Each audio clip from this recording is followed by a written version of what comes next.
Yes, good morning children, class 9-10. Welcome back with the video again on the same topic that is modals. हम इस पे बात किए थे पिछले दो वीडियोस में. पहला था it was introduction about modals and second was कि use of shall. Today we are moving further with one more modal that is will. So uses of will. बच्चों before moving on with this, let me make you understand दो तीन बातें समझ में आनी चाहिए आपको. First of all कि modals most probably in day-to-day life communication, whenever there is a chance of talking, conversation in English, we use it generally, but we don't understand its uses. We are using it, but not aware in what sense we are using.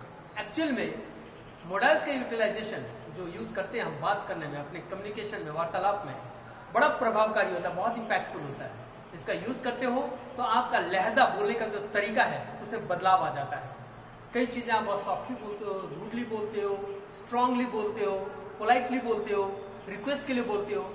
ऐसे modals का use करके हम इसको impactful sentence बना देते हैं. And that's why आपके syllabus के अकॉर्डिंग मोडाल्स आपको जानकारी होनी चाहिए.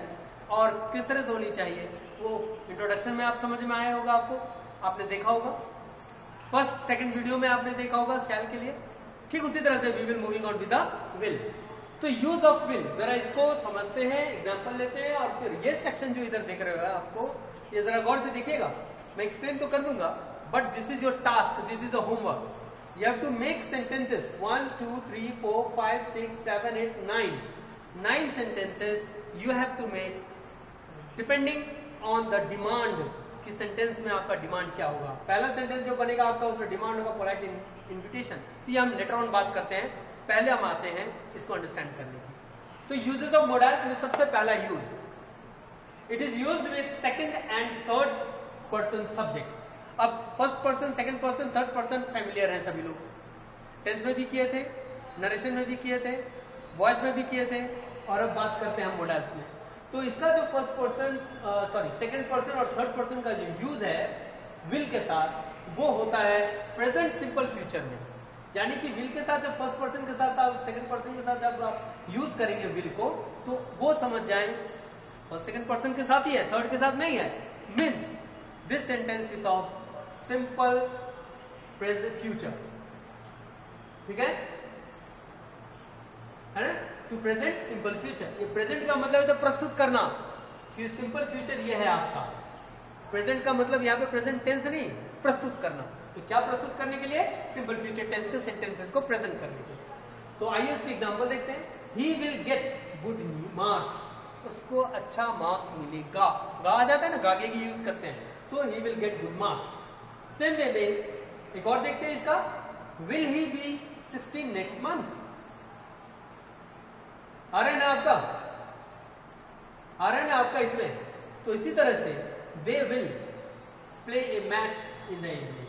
तो इस तरह से हमने देखा कि फर्स्ट सेकंड पर्सन और थर्ड पर्सन के साथ विल का यूज करते हैं. लेकिन ध्यान क्या देना है, जब सेकंड और थर्ड के साथ यूज करें अगर विल का, या सिंपल स्टेटमेंट हो या इंटरोगेटिव हो, तो इसका मतलब कि आप उसको सिंपल फ्यूचर में यूज कर रहे हो.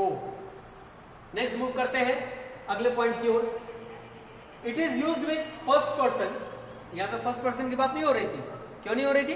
क्योंकि फर्स्ट पर्सन में अगर टेंस का स्ट्रक्चर देखा जाए तो फर्स्ट पर्सन में विल शैल का यूज नहीं, शैल का होता हो, विल का यूज नहीं होता. तो आप यहां जब देखेंगे कि फर्स्ट पर्सन में यूज करने की बात एज अ सब्जेक्ट, तो उसमें जब आप यूज करते हैं फर्स्ट पर्सन के साथ विल को, तो वो एक सर्टेनिटी सेंटेंस के लिए यूज करते हैं. सर्टेनिटी मीन्स वो वाक्य जो निश्चय को दर्शाता है. प्रॉमिस के लिए यूज करते हैं वो वाक्य जो वचन को दर्शाते हैं, किसी का वचन दे रहे हो. विलिंगनेस के लिए यानी वो सेंटेंस जिसमें आप अपनी इच्छा दर्शा रहे हैं. और इसको दर्शाते हुए यानी कि विल का यूज विद फर्स्ट पर्सन दर्शाते हुए तीनों बातों को मैंने तीन सेंटेंस लिखे हैं. वो क्या है? I will help you in your problem. ये आपने प्रॉमिस किया, I will help you in your problem. मैं आपको आपकी परेशानी में मदद करूंगा. ये आपने किसी को प्रॉमिस किया. We will give him a warm reception. Willingness है, हम लोग मिल के उसे एक बहुत ही शानदार वार्म हार्टली ग्रीट करके एक रिसेप्शन देंगे, है ना. तो ये आपका विलिंगनेस दर्शाया जा रहा है. I will see the red fort next Sunday, ये सर्टेनिटी है। सर्टेनिटी मीन्स निश्चितता, यानी कि क्या है उसमें, आप ये काम को जरूर करने वाले हैं, यानी कि मैं रेड फोर्ट देखने जाऊंगा, ये आप सर्टेन है। कब जा रहे हैं आप? संडे को। तो सर्टेन हो गया, एक डेट आपने डे बता दिया, पर्टिकुलर डे को जा रहे हैं। इस तरह से दो यूज आपने देखा, एक है सेकंड पर्सन और थर्ड पर्सन के साथ, लेकिन जब सेकंड थर्ड के साथ विल होता है तो समझ जाएं it is in simple future. Understand हो गया? लेकिन अगर फर्स्ट पर्सन के साथ होता है तो टेंस के अकॉर्डिंग नहीं है, आप मोडाल्स को मोडाल्स के रूप में यूज करें, क्योंकि modals are not bound to use with, या when it is use no boundation of person, no boundation of क्या बोलते उसको, gender, no boundation of number, यानी कि वचन, एक वचन बहुवचन। थर्ड आते हैं, it is also used with first person subject to show determination और थ्रेट। इसको लंबा जाता बोल के एक सेक्शन में ला दिया कि फर्स्ट पर्सन के साथ आप विल का यूज करते हैं दो और बातों को जानने के लिए, वो क्या, या प्रेजेंट करने के लिए, दर्शाने के लिए। कोई कहे तो अंडरस्टैंड करेंगे, आप कहें तो आप प्रेजेंट कर रहे हो, वो क्या चीज, एक डिटर्मिनेशन दैट इज दृढ़ निश्चय, और दूसरा थ्रेट यानी धमकी। वो कैसे हम इस्तेमाल करेंगे, जरा सेंटेंस में देखिए। I will teach him a lesson, मैं उसको जरूर कोई सीख सिखाऊंगा। हो सकता है किसी ने कुछ गलत कर दिया आप पर, तो आप उससे बदला लेना चाह रहे हैं, तो उसको धमका रहे हैं, I will teach him a lesson, I will teach him a lesson, this is a threat. Second determination में वो क्या है, I will find out the truth at all costs, यानी कि मैं किसी भी कीमत में सच्चाई जानकारी निकाल कर ही रहूंगा या जानकर ही रहूंगा।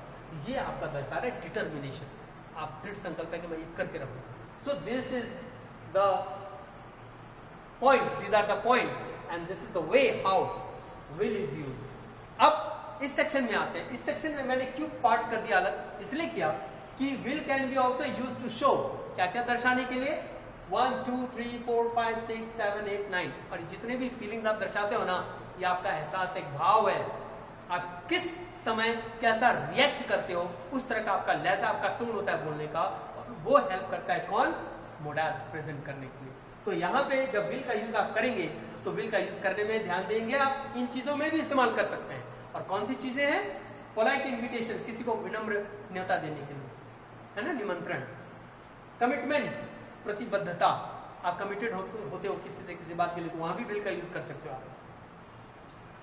पोलाइट इन्विटेशन के लिए जैसे कि will you please come to my house for a cup of tea, क्या आप मेरे यहाँ आएंगे मेरे घर एक चाय के लिए, तो ये बहुत पोलाइटली आपने इन्विटेशन दिया।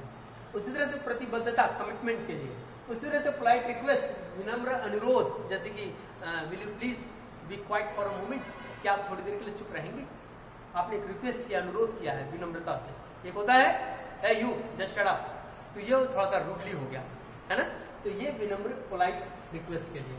उसके बाद एजम्पशन, कल्पना करने के लिए, उसी तरह से प्रेडिक्शन, भविष्यवाणी के लिए, उस तरह से इंटेंशन, और कौन सा intention, intention to know, intention कई ढंग के होते हैं, किसी से बदला लेने का इंटेंशन, क्लास में टॉप आने का इंटेंशन, यहाँ पे है कोई कौन सा इंटेंशन, जानने का इरादा, कुछ इच्छुक किसी चीज को जानने के लिए। फिर अंडरस्टैंडिंग, किसी बात को समझ जाने के लिए, यानी समझ आ गई आपको, तो उसको कैसे आप प्रेजेंट करोगे अपने सेंटेंसेस में।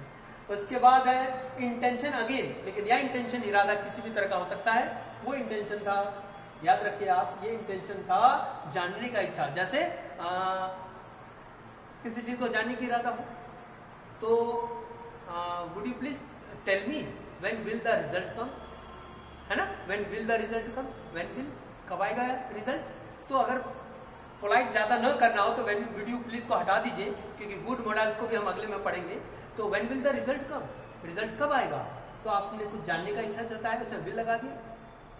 उसी तरह से ये इंटेंशन इरादा डिफरेंट, और ये कैपेसिटी यानी योग्यता, क्षमता को दर्शाने के लिए, जैसे कि this bucket can hold, this bucket will hold 10 litre of water, इस बकेट में 10 लीटर पानी आएगा, विल होल्ड, यहाँ पे विल आपने यूज किया कैपेसिटी को दर्शाने के लिए। और इस तरह से ये जो मैंने अलग सेक्शन डाला हुआ है कि विल का यूज ऐसे भी किया जा सकता है। तो स्टूडेंट, मैं चाहूंगा कि आज ये वीडियो जब आप देखें, प्लीज 1 2 3 4 5 6 7 8 9 टाइप्स ऑफ सेंटेंस, जिसमें ये, है ना, आपके भाव यानी थॉट सेंटेंस में नजर आने चाहिए विल के यूज के साथ, और भेजें, आप लिखें और उसका क्लिक करके ग्रुप में डालें। मैं सबको पढ़ूंगा बिकॉज मैं रहूंगा ग्रुप में टू सी कितने स्टूडेंट्स इसको कर रहे हैं, और मुझे बड़ी खुशी होगी कि 9th-10th के स्टूडेंट्स इस चीज को फॉलो कर रहे हैं। मैं थोड़ा सा बहुत दिनों से आपसे डायरेक्ट कांटेक्ट में नहीं हूं, तो कम से कम सेंटेंस लिखोगे तो इस हिसाब से जान जाऊंगा कि भाई आपने कुछ लिखा है। And right your sentence and name. Sentence जब खत्म कर दो तो शीट पर अपना नाम डाल देना, ताकि मैं समझ जाऊं फला स्टूडेंट ने ये लिखा है अपना homework. So this is the homework.